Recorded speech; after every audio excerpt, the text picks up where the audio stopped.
Godavari global university Rajahmundry engineering, agriculture, pharmacy, health sciences degree కోర్సులకు అడ్మిషన్లు జరుగుతున్నవి. రాజ్యసభలో చాలా కాలం తర్వాత మళ్ళీ బీజేపీ బలం 100 మార్క్ దాటింది. మొత్తం 102 మంది బీజేపీ సభ్యులు రాజ్యసభలో ఉన్నారు. ఇప్పుడు అధికారిక లెక్కల ప్రకారం కేవలం బీజేపీ సభ్యులు మాత్రమే, ఎన్డీఏ సభ్యులు కాదు. 2022 తర్వాత బీజేపీకి రాజ్యసభలో 100 మంది సభ్యుల బలం దాటడం అనేది ఇది రెండోసారి మనం చూడాల్సి ఉంటుంది.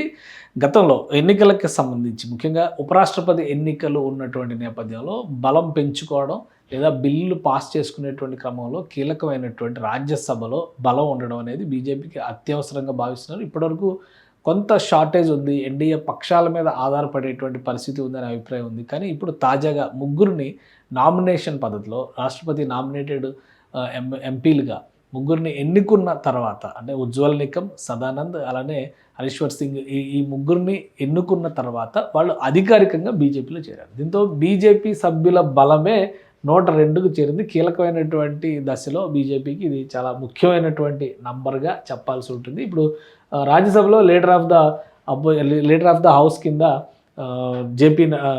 జగత్ ప్రకాష్ నడ్డా వ్యవహరిస్తున్నారు, బీజేపీ జాతీయ అధ్యక్షుడు. సో ఆయన ఆధ్వర్యంలో మొత్తం 102 మంది ఎంపీలు బీజేపీకి కేవలం రాజ్యసభలోనే ఉన్నారు. ఇక మిగతా మిత్రపక్షాలను చూస్తే ఏఐడిఎంకేకి 4 ఉన్నారు, జనతాదళ్కి, యునైటెడ్కి 4 ఉన్నారు, నేషనలిస్ట్ కాంగ్రెస్ పార్టీ అంటే ఎన్సీపీకి 3 కనిపిస్తున్నారు. అందులో ఇది చీలిక వర్గం, ఎన్సీపీ చీలిక వర్గం అనమాట. అంటే అజిత్ పవార్ ఆధ్వర్యంలో ఉన్నటువంటి పార్టీ. అలానే తెలుగుదేశం పార్టీకి 2, ఇక అసోం గణ పరిషత్ 1, ఇట్లా మిగతా అన్ని పార్టీలు కూడా ఒక్కొక్కరుగా చూస్తే కనుక ఎన్డీఏ పక్షాల బలమే 130కి పైగా కనిపిస్తుంది. విపక్షాలకి మొత్తం 245 మంది సభ్యులు ఉండేటువంటి ఇది రాజ్యసభ. దానిలో ఎన్డీఏ పక్షాల బలమే 135 దాకా కనిపిస్తుంది.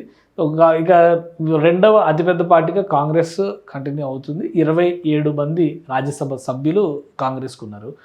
ఆ తర్వాత రెండో స్థానంలో తృణమూల్ కాంగ్రెస్ 13 మంది సభ్యులతో ఉంది, డిఎంకే 10 మంది సభ్యులతో ఉంది, Rashtriya Janata Dal, communist party CPM ఇట్లా 4, సమాజ్వాదీ పార్టీ 4, ఇవన్నీ కూడా అన్నిటినీ ఎన్డీఏ పక్షాల కింద చూడలేం.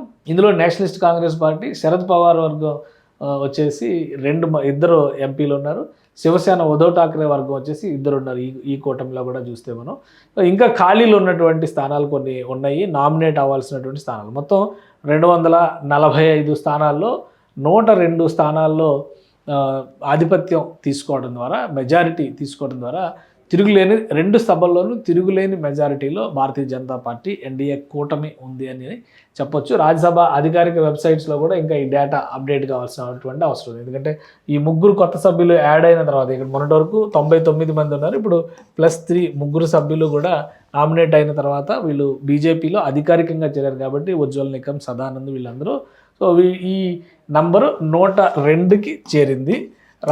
ఉపరాష్ట్రపతి ఎన్నిక ఉంది. ఉపరాష్ట్రపతి ఎన్నికకి ఈ నంబర్స్ చాలా ముఖ్యమైనటువంటి పాత్ర పోషిస్తాయి. ముఖ్యంగా ఉపరాష్ట్రపతి రాజ్యసభకి చైర్పర్సన్గా వ్యవహరిస్తారు కాబట్టి సెప్టెంబర్ 9వ తేదీన ఉపరాష్ట్రపతి ఎన్నిక జరగబోతుంది. జగదీప్ ధన్కడ్ రాజీనామా చేసిన తర్వాత ఎలక్షన్ ప్రాసెస్ని ఆల్రెడీ ప్రారంభించారు. అయితే ప్రొసీజర్ ప్రకారం వెళ్ళేటువంటి క్రమంలో దాదాపు 10 రోజుల సమయం పడుతుంది కాబట్టి సెప్టెంబర్ 9వ తేదీన ఫైనల్గా ఉపరాష్ట్రపతి ఎవరు అనేది తేలుతుంది. ఇంకా అభ్యర్థుల నిర్ణయం ఇవన్నీ జరగాలి కాబట్టి నంబర్ గేమ్లో ఇది చాలా ముఖ్యమైనటువంటి పరిణామంగా మనం చూడాల్సి ఉంటుంది. రాజ్యసభలో అంతో ఇంతో విపక్షాలు పట్టుపడ్డారు. ఎందుకంటే ఓవరాల్గా 99 స్థానాలు బీజేపీ చేతిలో ఉన్నాయి, మిగతా మిత్రపక్షాల చేతిలో ఉన్నాయి. కొంచెం అటు ఇటు అయినా కానీ రాజ్యసభలో బిల్లులు వీగిపోయే సమస్య ఉంటుంది అనేటువంటి అభిప్రాయం ఉండేది. అడిగినా ఓటేసేవాళ్ళు లేకపోయినా అడగకుండా ఓటేసేవాళ్ళు కూడా కొంతమంది ఉంటారు. అలా ఉన్నా కానీ ముందు జాగ్రత్తగా నంబర్ గేమ్ని పటిష్టం చేసుకున్నట్టుగా బీజేపీ కనిపిస్తుంది. సో ఉపరాష్ట్రపతిగా ఎవరిని నిలబెడతారనేది ఇప్పుడు ఆసక్తికరంగా మారింది. మొత్తం మీద రాజ్యసభలో ఎన్డీఏ పక్షాన్ని, బీజేపీకే బలమైనటువంటి మెజారిటీ ఉంది అక్కడ. ఇంకా లోక్సభలో ఎన్డీఏ కూటమిగా బలం ఉన్నటువంటి, అధికారంలో ఉన్నటువంటి కూటమి కాబట్టి లోక్సభ, రాజ్యసభలో రెండింటిలో కూడా ఎన్డీఏ బలం పెరిగిందని చెప్పొచ్చు రాజ్యసభలో ఈ నంబర్ గేమ్లో వచ్చినటువంటి పరిణామాలతో. సుమన్ టీవీలో మీ పర్సనల్ అండ్ బిజినెస్ ప్రమోషన్స్ కోసం కింది నెంబర్కి కాంటాక్ట్ చేయండి.